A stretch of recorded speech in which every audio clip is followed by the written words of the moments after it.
Et yo tout le monde, c'est Tchoufa, j'espère que tout le monde va bien. Aujourd'hui on se retrouve pour la partie 7 de ce creepypasta. On y arrive doucement mais sûrement vers la fin. Et à la fin justement de cet épisode, faudra être triste parce qu'il restera que 2 parties. Et je suis content qu'on arrive à la fin, j'ai hâte de savoir ce qui va se passer. On résume la partie précédente puisque ça vous a plu, le petit résumé. Alors nous étions dans le bureau avec les 2 docteurs, on discutait avec le docteur G et le docteur A, juste après m'être fait attraper lors de l'évasion de Joe. Nous avons donc la version des médecins et donc la version de Joe. On se demande du coup s'il est bien fou ou s'il ne l'est pas.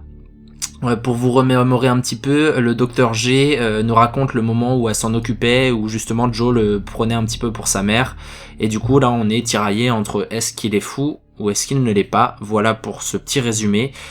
Mettez-vous dans l'ambiance avec de quoi vous sustenter comme d'habitude, une souris, une musaraigne, un rat des champs, votre main droite ou votre main gauche, et puis c'est parti pour cette partie 7.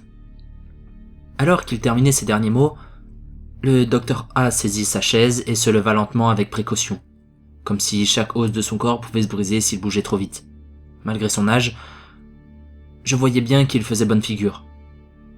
Même avec son léger perron, il avait l'air d'être au moins d'1m90. Et il aurait probablement été plus grand, d'au moins 3 cm, s'il s'était tenu droit.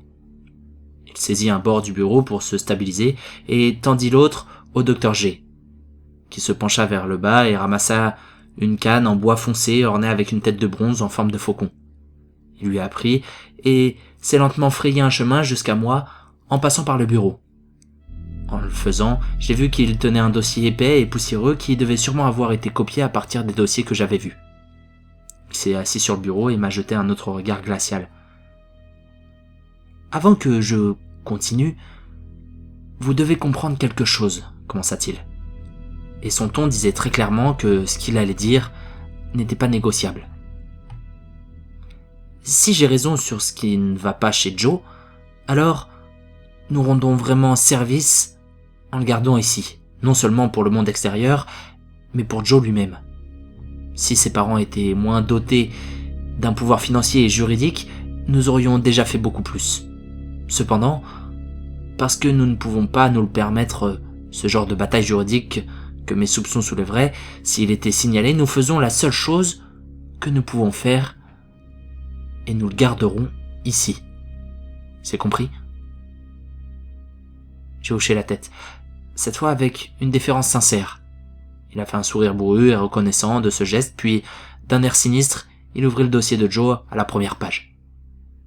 Quand j'ai rencontré Joe pour la première fois, dit-il en poignardant la photo en noir et blanc de l'enfant prédateur, il semblait être un garçon normal, avec des terreurs nocturnes, comme vous le savez probablement.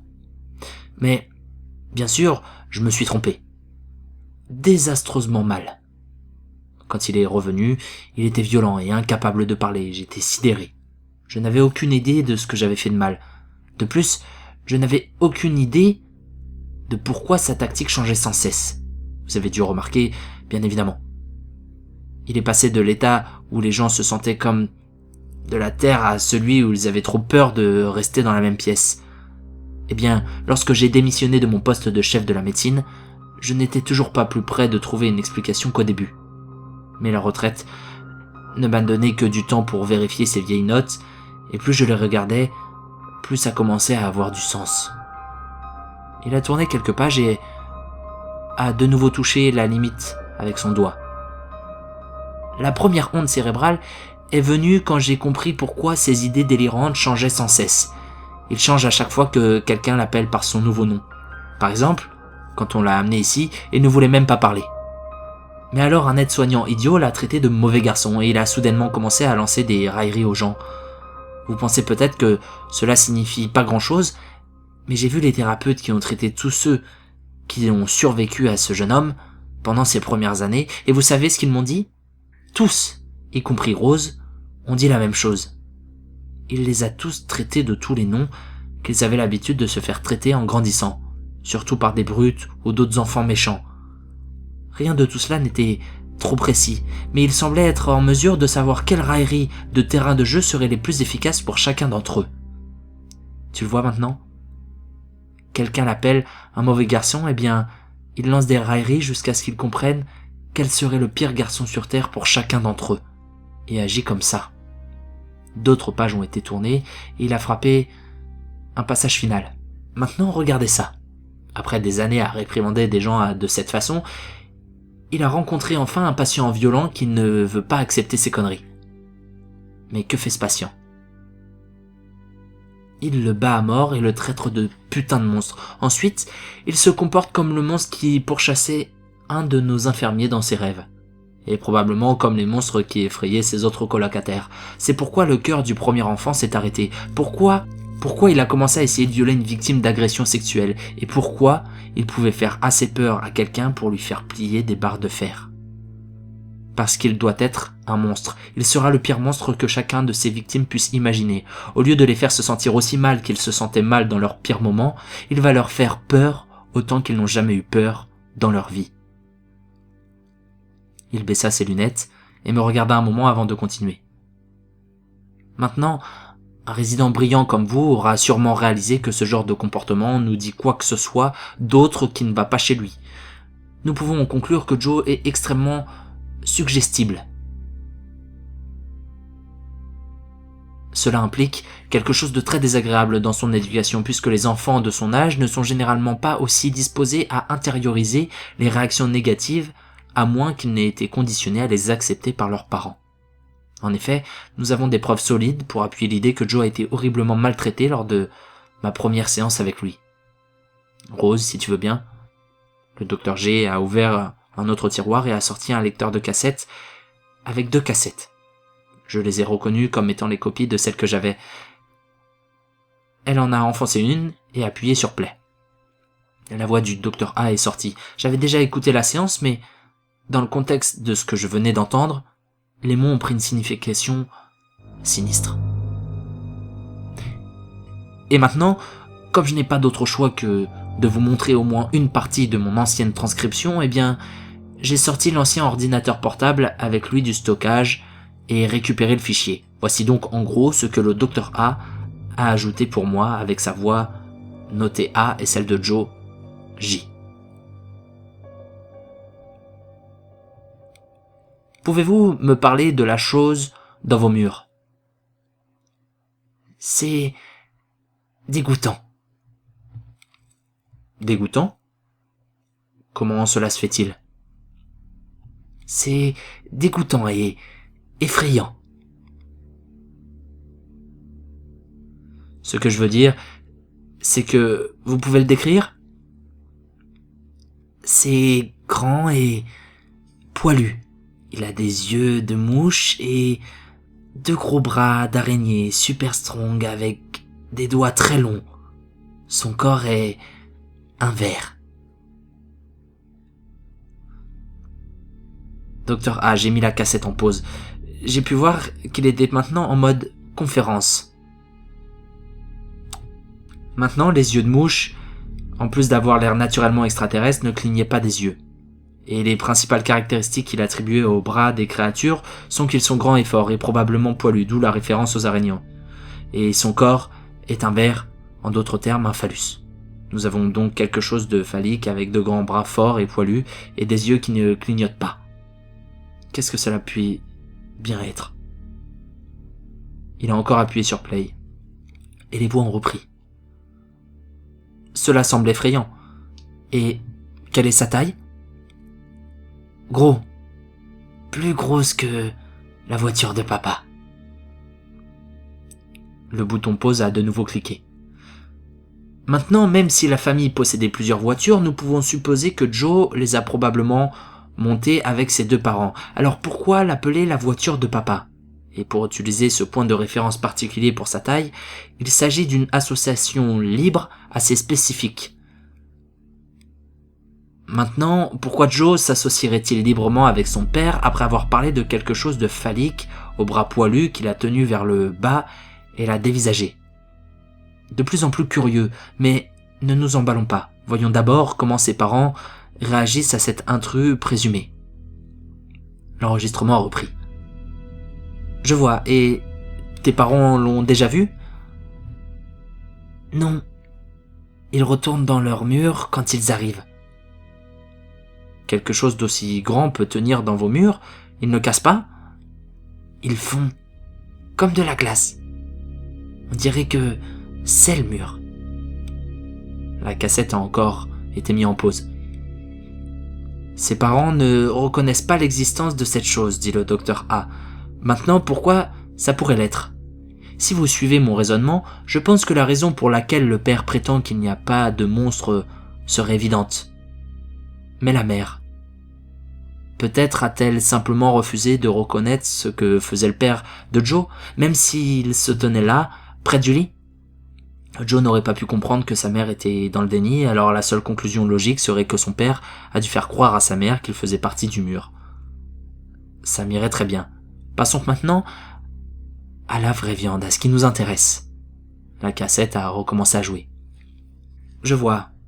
Et c'est ce qui a fait ces marques sur vos bras? Oui. J'ai essayé de me couvrir le visage pour ne pas avoir à le voir, et il m'a arraché les bras et m'a fait ouvrir les yeux avec ses doigts. Pourquoi a-t-il fait cela? Il aime quand je me sens mal. C'est pour ça qu'il ne me laisse pas dormir. Que voulez-vous dire? Il mange les mauvaises pensées. Le docteur A a appuyé sur le bouton stop et le son a cessé. Il fixa le lecteur de cassette avec une sorte de fascination vive. La réponse était là tout le temps, dit-il. Je n'avais pas fait assez attention. Joe nous disait qu'il était victime d'abus sexuels. Il a décrit la sensation d'être tenu à terre et violé par son père dans le contexte d'un monstre qui correspond à tous les attributs qu'un homme adulte violant un petit garçon aurait. Il nous a même donné un indice que son père était en fait un sadique et nous disant que le monstre mangeait de mauvaises pensées, ce qui serait à quoi ressemblerait un sadique s'adonnant à sa propre cruauté pour un jeune enfant. De plus, la passivité initiale de Joe, suivie de son extrême suggestibilité lorsque l'on l'appelle par des noms méchants, sont compatibles avec le comportement d'un enfant extrêmement abusé avant et après une crise psychotique. Il soupira et je pouvais dire qu'à ce moment-là, il parlait au moins autant à lui-même qu'à moi. Bien sûr, cela nous laisse avec le casse-tête de savoir pourquoi Joe imiterait le sadisme de son père quand nous l'avons ramené ici, ce qui nous amène à la dernière partie de la cassette. Il a appuyé une dernière fois sur play. Les bobines commençaient à bouger. Joe, je crois que je sais comment tuer cette chose méchante dans tes murs. Vraiment? Oui. Tu te rappelles si je te le dis? Oui. Promis? Promis. D'accord, Joe. Si cette chose vit de tes mauvaises pensées, je veux que tu n'aies que de bonnes pensées quand ça viendra. Comment puis-je faire ça? C'est effrayant. Je pense qu'il veut que tu penses que c'est effrayant, Joe. Mais, vous savez quoi? Ce n'est pas le cas, c'est juste ton imagination. Tu sais ce que c'est une imagination? Non. C'est la partie de toi qui a des idées. Et parfois, ils sont bons, et parfois, ils font peur. Et les idées peuvent sembler dangereuses. Mais Joe, même si tes idées semblent effrayantes, elles restent tes idées. Et ton imagination ne peut pas t'effrayer. Il ne faut pas que tu les laisses faire. Pour que je puisse le contrôler? C'est exact, Joe. Comment le sais-tu? Eh bien, Joe, peux-tu garder un secret? Bien sûr. Promis? Promis. Joe, cet hôpital n'est pas seulement un hôpital. C'est un château magique. Et je suis un magicien. Vraiment? Oui. Et mon pouvoir spécial est d'empêcher les gens d'avoir peur. C'est pourquoi les gens viennent ici pour ne plus avoir peur. Et tu sais quoi? Tous ces gens n'ont peur qu'à cause des idées, à cause des parties d'eux qu'ils ne peuvent contrôler.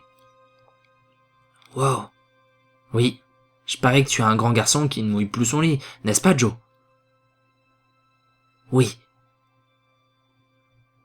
Eh bien, pensez à ce gros monstre effrayant comme celui qui fait pipi au lit. C'est juste une partie de toi que tu as laissé échapper à tout contrôle. C'est drôle. Le monstre est mon pipi? Pas exactement, mais ce sont deux choses que tu peux contrôler parce qu'elles font partie de toi. Maintenant, est-ce que ce monstre semble encore si effrayant? Non. Je vais lui dire que ça ne me fait pas peur la prochaine fois que je le vois.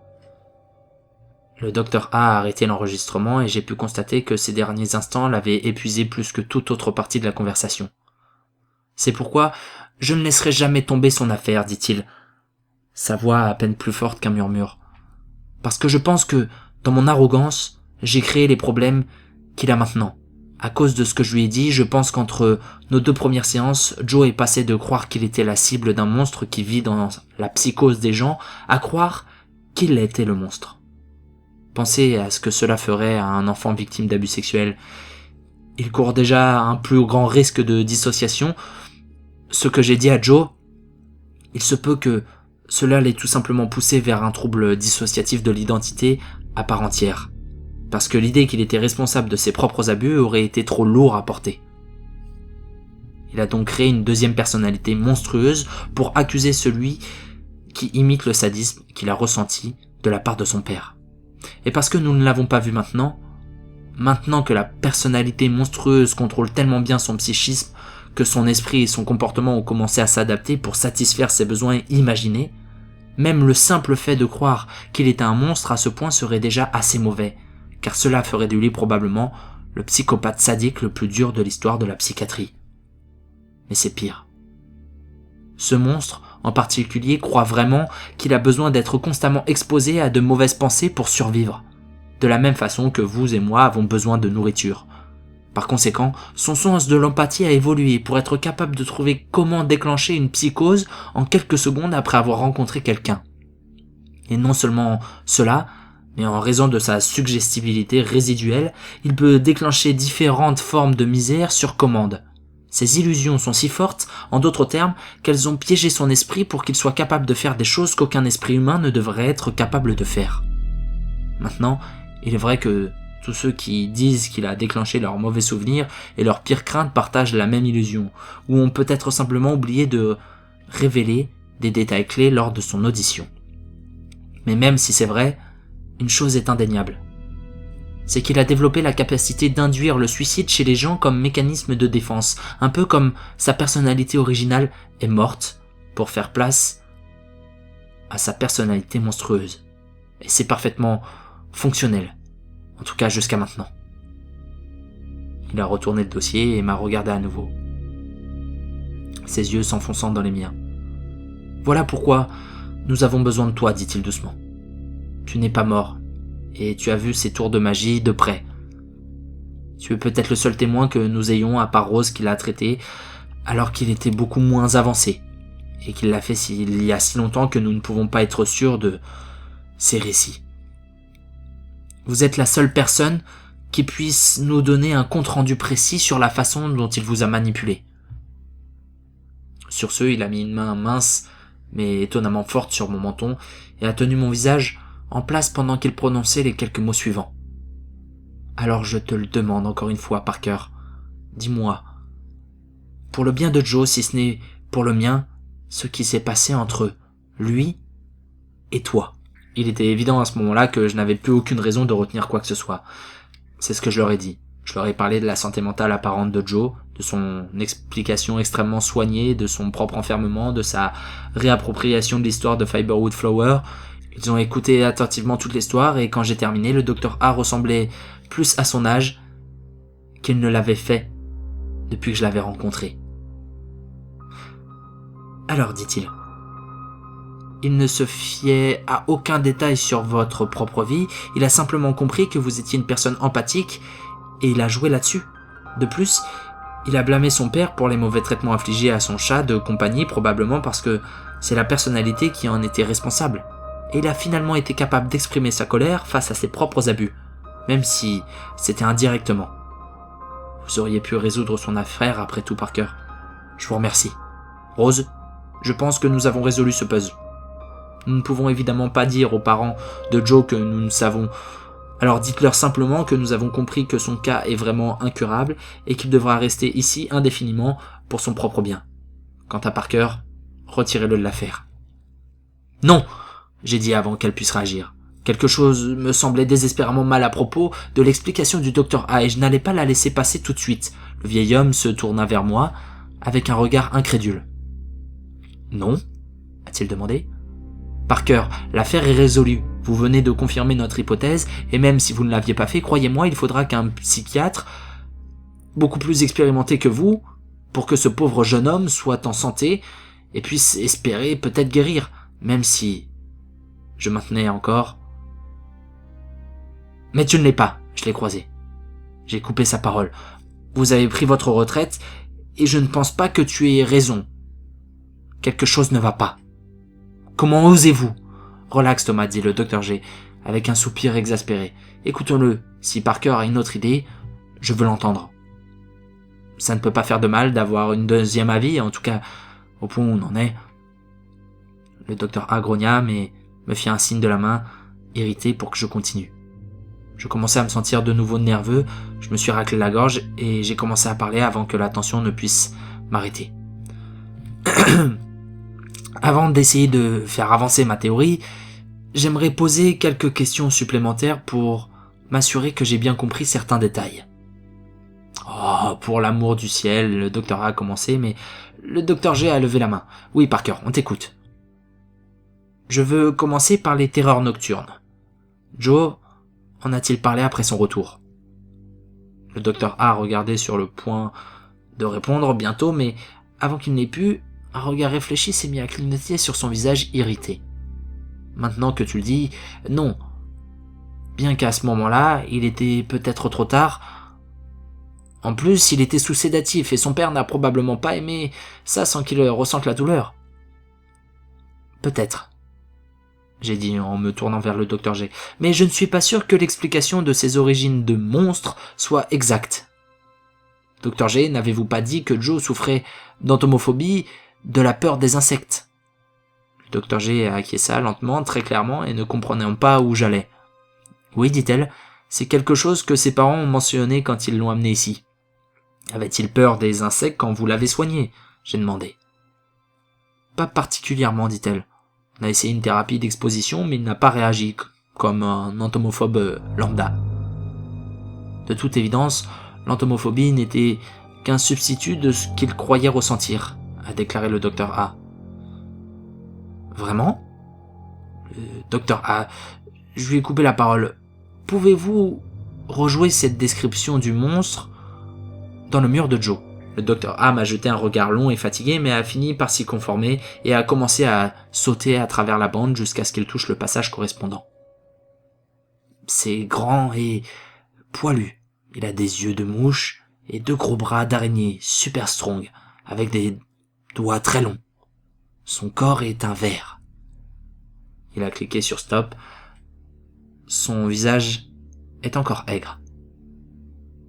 Ça bouleverserait un entomophobe plus que tout, tu ne crois pas? Encore une fois, il n'est pas surprenant que l'entomophobie soit le résultat de ce qu'il croyait lui faire mal, se moque le docteur A. Vrai, j'ai dit. Mais il y a autre chose. Pouvez-vous passer à la partie où vous lui dites que c'est son imagination? En soupirant, le docteur A s'est conformé et a enroulé la bande vers l'avant jusqu'à ce qu'il touche le passage en question. Eh bien, pensez à ce gros monstre effrayant comme celui qui fait pipi au lit. C'est juste une partie de toi que tu as laissé échapper à tout contrôle. C'est drôle, le monstre et mon pipi. Pas exactement. Mais ce sont deux choses que tu peux contrôler parce qu'elles font partie de toi. Maintenant, est-ce que ce monstre semble encore si effrayant? Non. Et je vais lui dire que ça ne fait pas peur la prochaine fois que je le vois. La cassette s'est arrêtée, le docteur A semblait de plus en plus ennuyé, et le docteur G semblait toujours perplexe. Il n'a pas l'air d'une victime de viol à qui on vient de dire que c'est de sa faute. N'est-ce pas? Demandai-je de façon pointue. Il a l'air soulagé, il a l'air heureux. Ce n'est pas ce qu'on attend de quelqu'un qui traverse un épisode dissociatif, et s'il était aussi suggestible que vous le dites, pourquoi n'a-t-il pas commencé à agir comme s'il était le monstre à ce moment-là? Pourquoi conserver son ancienne identité? Son esprit ne l'avait probablement pas encore complètement traité, murmura le docteur A peine attentif. Ou dis-je. Il n'y a pas eu d'épisode dissociatif. En fait, que se passerait-il s'il n'y avait pas d'abus parental, ni même de terreur nocturne, et si Joe était vraiment torturé par quelque chose qui savait jouer avec son entomophobie, et qui savait aussi bien jouer avec les peurs des autres?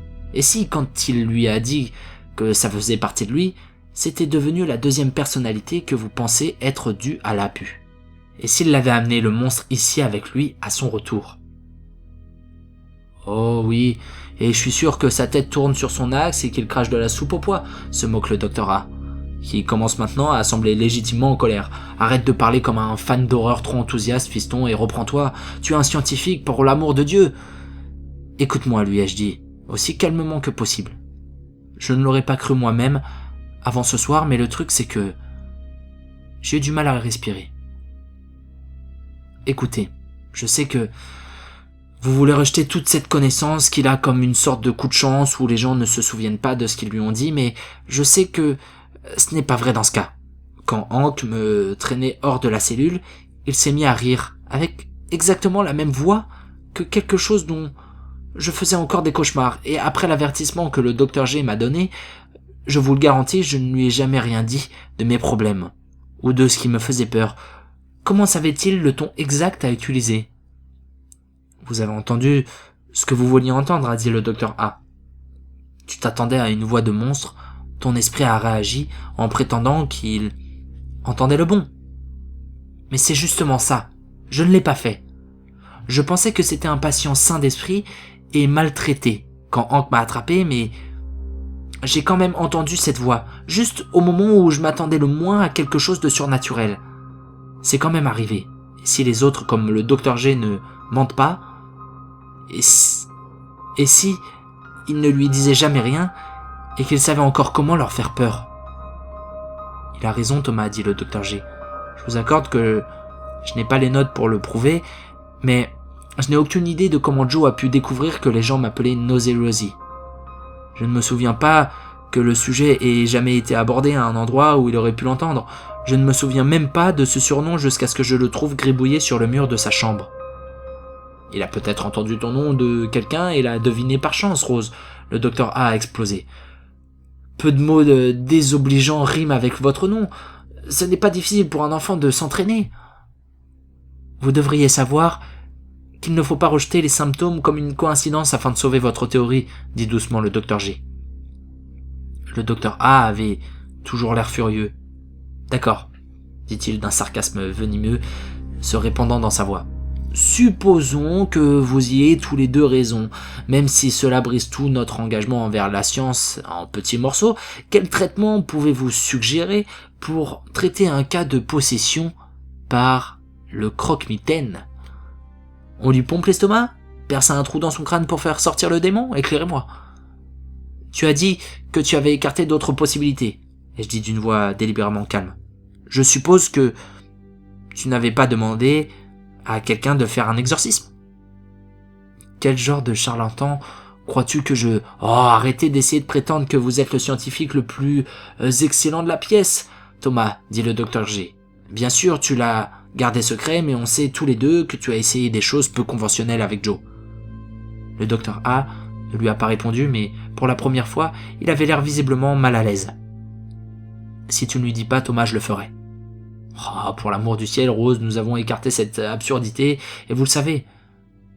Pourquoi encourager ce chiot trop imaginatif et insubordonné que vous avez engagé avec des données inutiles? Alors tu as essayé un exorcisme, j'ai dit clairement. Que s'est-il passé? Ce qui s'est passé était exactement ce qu'on attendait d'une fauteur de troubles comme Joe, grogna le docteur A.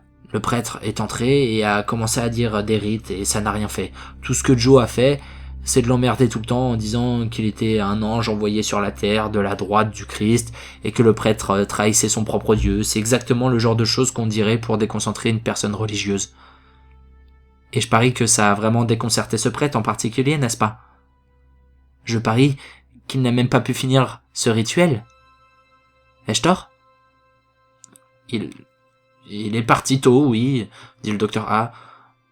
Où est-ce que vous voulez en venir? Et avez-vous essayé d'enregistrer le processus? Bien sûr que non, le docteur A craché. Je ne veux pas qu'on sache que j'ai diverti ce genre d'imbécile. Dommage. Parce que je vous parie que si vous l'aviez enregistré, vous ne l'auriez pas entendu dire quoi que ce soit. Parce que le patient que vous avez là-dedans, Joe lui-même,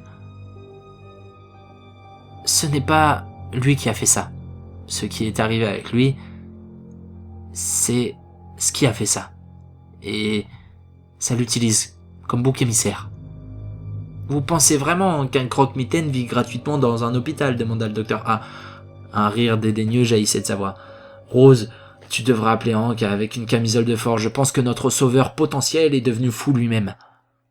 Il y a peut-être un moyen pour moi de voir si j'ai raison, dis-je rapidement en concentrant toute l'attention sur moi. Je sais que c'est une hypothèse étrange, mais si vous me laissez rassembler assez de données pour la tester et que ça tourne mal, je vous laisserai me retirer l'affaire. Le docteur G a tapé sur ses doigts et m'a considéré pendant quelques secondes. Il avait l'air intrigué malgré elle. Finalement, elle agita la main. « Vas-y. » J'ai repris mon souffle. « Avec votre permission, j'aimerais prendre congé demain pour aller parler aux seules personnes qui peuvent confirmer ou infirmer ces deux hypothèses, même indirectement. Et j'aimerais rendre visite à la famille de Joe et jeter un coup d'œil à la pièce où c'est arrivé. »« Oh oui. Ça ira merveilleusement, se moqua le docteur A. Qu'est-ce que tu as l'intention de dire ?